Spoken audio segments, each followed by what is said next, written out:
आज ऐलान हो चुका है, ये अंजाम तक ले जाना है।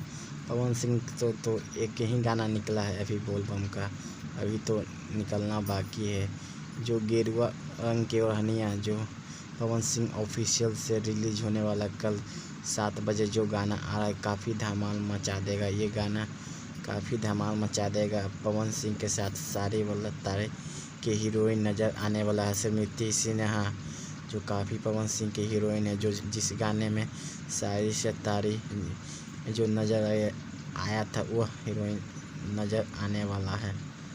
पवन सिंह का यह गाना गेरुआ रंग का ओढ़नियाँ काफ़ी ये बवाल मचा देगा।